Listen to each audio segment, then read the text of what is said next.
Hello students, today our topic is समाज की विशेषताएं अथवा लक्षण। BA first year sociology. आज का हमारा टॉपिक क्या है? समाज की विशेषताएं अथवा लक्षण, कैरेक्टरिस्टिक्स और ट्रेट्स ऑफ सोसाइटी। सामाजिक संबंधों की व्यवस्था के रूप में भी समाज को तभी समझा जा सकता है जब इसकी प्रमुख विशेषताओं के आधार पर स्पष्ट किया है। उन्हें संक्षेप में निम्नांकित रूप से स्पष्ट किया जा सकता है। सामाजिक संबंधों की व्यवस्था के रूप में भी समाज को तभी समझा जा सकता है जब इसकी प्रमुख विशेषताओं के आधार पर स्पष्ट किया है। उन्हें संक्षेप में निम्नांकित रूप से स्पष्ट किया जा सकता है। वास्तविकता यह है कि केवल कुछ परिभाषाओं के आधार पर ही समाज की अवधारणा समुचित रूप से समझ सकना बहुत कठिन है। सामाजिक संबंधों की व्यवस्था के रूप में समाज को तभी समझा जा सकता है जब इसकी प्रमुख विशेषताओं को ध्यान में रखा जाए। मैकाइवर तथा किंग्सले डेविस ने समाज की अवधारणाओं को जिन विशेषताओं के आधार पर स्पष्ट किया है, उन्हें संक्षेप में निम्नांकित रूप से स्पष्ट किया जा सकता है। फर्स्ट है समाज अमूर्त है। फर्स्ट आपका है समाज अमूर्त है। सेकंड है समाज सामाजिक संबंधों का जाल है। थर्ड है पारस्परिक जागरूकता। फोर्थ है समाज में समानता तथा भिन्नता का समावेश। फिफ्थ है समाज में सहयोग और संघर्ष का समावेश। सिक्स है पारस्परिक निर्भरता। सेवन है समाज परिवर्तनशील है। और एट है समाज केवल मनुष्य तक ही सीमित नहीं है। तो फर्स्ट है समाज अमूर्त है। देखिए, समाज की सबसे पहली विशेषता यह है कि यह एक अमूर्त व्यवस्था है।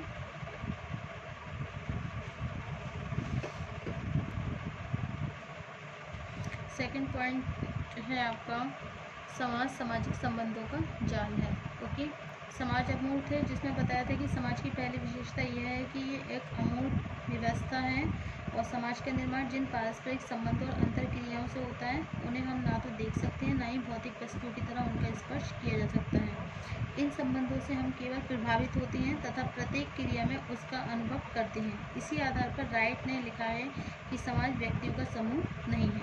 ओके, अब दुर्खिम ने भी लिखा है कि समाज एक वास्तविकता है जो अपने प्रकार के टाइप्स में व्यक्ति की वास्तविकता से भिन्न है। इस अर्थ में समाज सामाजिक संगठन का एक विशेष रूप है और यह व्यक्तियों का समूह नहीं है। सेकंड पॉइंट है आपका समाज सामाजिक संबंधों का जाल है। तो देखिए, मैकाइवर ने समाज की प्रकृति को मकड़े के एक जाल के समान बताया है। किसकी तरह बताया? मकड़े के जाल के समान। जिस प्रकार एक जाल के सभी तार व्यवस्थित रूप से एक दूसरे से जुड़े रहते हैं, उसी तरह परिवार आर्थिक संघों, राजनीतिक समूहों तथा धार्मिक समिति में विभिन्न प्रकार की क्रियाएं करते हुए व्यक्ति जिन संबंधों की स्थापना करता है, वे बहुत कुछ व्यवस्थित तथा एक दूसरे पर आधारित होते हैं। इसी कारण समाज को एक व्यवस्था कहा जाता है। ओके, नेक्स्ट पॉइंट है पारस्परिक जागरूकता। सामाजिक संबंधों की स्थापना करने वाले लोगों की पारस्परिक जागरूकता को डेविस ने समाज की एक प्रमुख विशेषता के रूप में स्पष्ट किया है। वास्तव में सभी संबंधों को दो भागों में बांटा गया है। प्रथम, जिन्हें हम देख नहीं सकते, जैसे आग धुएं का संबंध अथवा दीवार और चित्र का संबंध। ऐसे संबंधों को हम भौतिक संबंध कहते हैं क्योंकि इन्हें सरलता से देखा जा सकता है।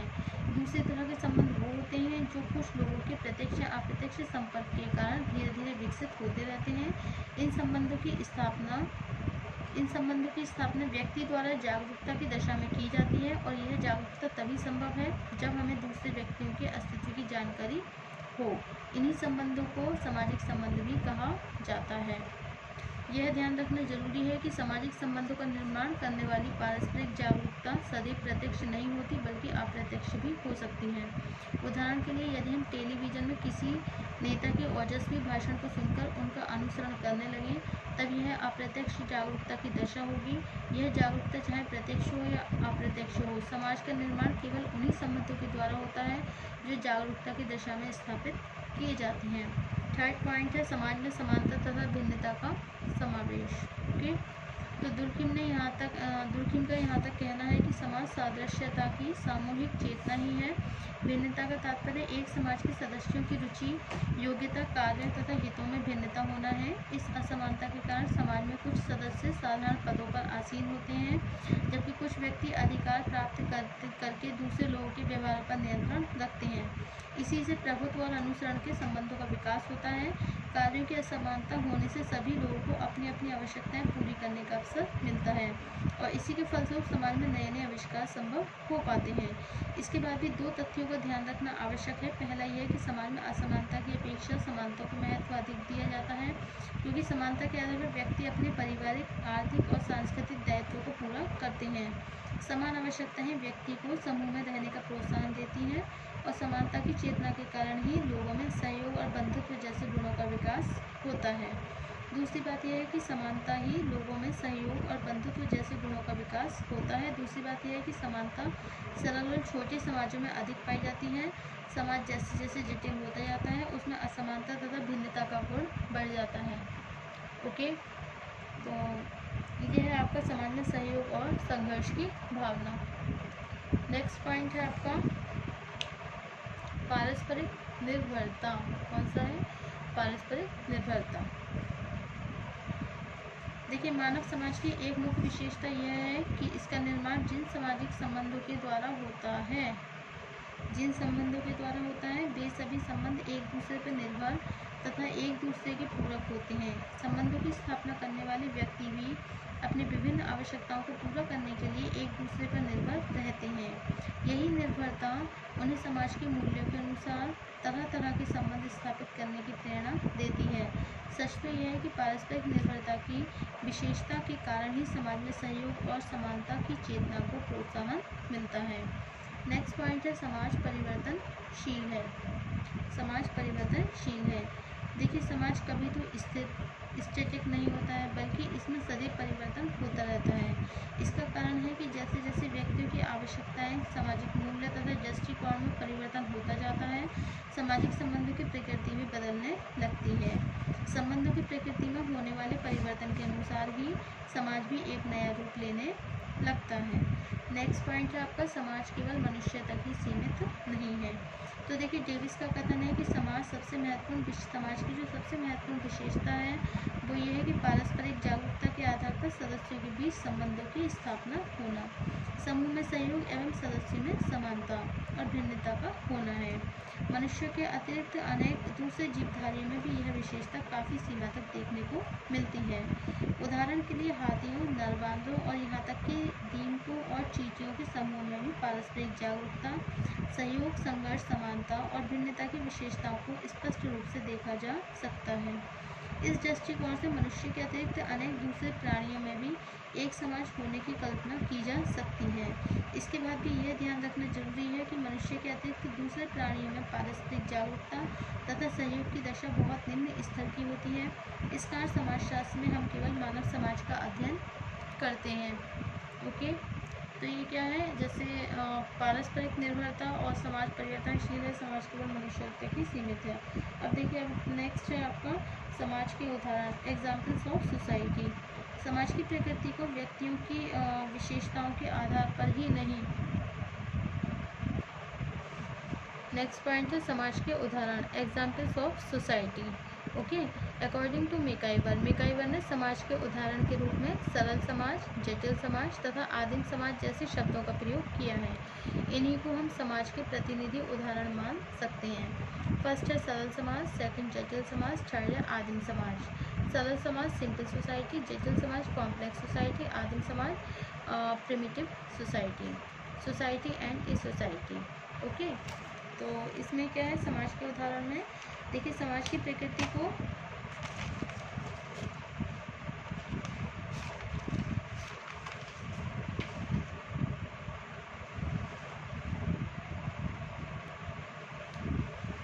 समाज के उदाहरण समाज की प्रकृति को व्यक्तियों की विशेषताओं के आधार पर नहीं, बल्कि कुछ विशेष प्रकार के संबंधों के आधार पर ही समझा जा सकता है। इस दृष्टिकोण से मेकाइवर ने समाज के उदाहरण के रूप में सरल समाज, जटिल समाज तथा आदिम समाज जैसे शब्दों का प्रयोग किया है। इस दृष्टिकोण से मेकाइवर ने समाज के उदाहरण के रूप में सरल समाज, जटिल समाज, आदिम समाज जैसे शब्दों का प्रयोग किया है। ओके, इन्हीं को हम समाज के प्रतिनिधि के उदाहरण के रूप में मान सकते हैं। फर्स्ट है आपका सिंपल समाज, सिंपल सोसाइटी मतलब सरल समाज। ओके, देखिए जिसमें सरल सिंपल सोसाइटी क्या होता है, जिसमें व्यक्ति परंपरागत नियमों का पालन करते हुए संबंधों की स्थापना करते हैं। इन समाजों में सदस्यों के पारस्परिक संबंध एक छोटे से क्षेत्र तक ही सीमित होते हैं तथा उनके बीच समानता की चेतना बहुत अधिक होती है। सरल समाज में सदस्यों के संबंध प्रत्यक्ष होते हैं तथा संबंधों में अधिक परिवर्तनशीलता नहीं पाई जाती। अपनी आवश्यकताएं पूरा करने के लिए सभी सदस्य एक दूसरे पर बहुत अधिक निर्भर होते हैं। ओके, अब नेक्स्ट पॉइंट है आपका जटिल समाज। देखिए, किसी भी समाज का निर्माण जब परिवर्तनशील, अप्रत्यक्ष और स्वार्थों पर आधारित संबंधों के द्वारा होता है, तब ऐसे समाज को जटिल समाज मतलब कॉम्प्लेक्स सोसाइटी कहा जाता है। जटिल समाज आकार में बहुत बड़े होते हैं तथा इनके सभी सदस्य अप्रत्यक्ष संबंधों के द्वारा अपनी आवश्यकताओं को पूरा करते हैं। ऐसे समाजों के सदस्यों के उद्देश्य और रुचियों में बहुत अधिक असमानता देखने को मिलती है। आज औद्योगिक और नगरीय विशेषताएं प्रदर्शित करने वाले सभी समाजों को जटिल समाज कहा जाता है। ओके, अब नेक्स्ट टॉपिक है आपका आदिम समाज। आदिम समाज जिसे क्या बोलते हैं हम इंग्लिश में प्रिमिटिव सोसाइटी। देखिए, ये आदिम समाज जो है ये समाज का एक विशेष रूप है। यह आदिवासियों अथवा जनजातियों के पारस्परिक संबंधों से बनने वाला वह समाज है जिसमें आदिवासियों की परंपराओं को प्रधानता दी जाती है। साथ ही आदिम समाज में लोगों की जागरूकता और समानता की चेतना भी हमारे जैसे समाज से भिन्न होती है। इनका दृष्टिकोण और मनोवृत्तियाँ परिवर्तन का विरोध करने वाली होती हैं। इनका दृष्टिकोण और मनोवृत्तियाँ परिवर्तन का विरोध करने वाली होती हैं। यह एक प्रकार के बंद समाज हैं और ना तो बाहरी समाजों से अपना मिश्रण पसंद करते हैं और न ही उनकी सांस्कृतिक विशेषताओं को ग्रहण करना चाहते हैं। इस प्रकार सरल समाज, जटिल समाज, आदिम समाज तथा बंद समाज जैसे शब्दों के द्वारा समाज की अवधारणा को सरलतापूर्वक समझा जा सकता है। तो ये कौन कौन से हो गए examples of society? First simple society, second complex society and third primitive society. Okay, अब अकॉर्डिंग टू मैकाइवर तथा पेज, मैकाइवर पेज ने क्या कहा है कि जब हम समाज शब्द का उपयोग व्यक्तियों के ऐसे समूह के लिए करते हैं जिसके सदस्यों का जीवन लगभग समान होता है अथवा जो समान ढंग से अपनी आजीविका उपार्जित करते हैं, तब हमारा अभिप्राय एक समाज, इस सोसाइटी को स्पष्ट करने से होता है। ओके, इससे स्पष्ट होता है कि एक समाज व्यक्तियों का समूह है। ओके, संबंधों की कोई अमूर्त व्यवस्था नहीं है। इस संबंध में गिन्सबर्ग ने लिखा है, एक समाज कुछ विशेष तरह के संबंधों में बंधे हुए व्यक्तियों का ऐसा संग्रह है जो उन्हें उन व्यक्तियों से पृथक करता है जिनके व्यवहार उनसे भिन्न होते हैं। Thank you.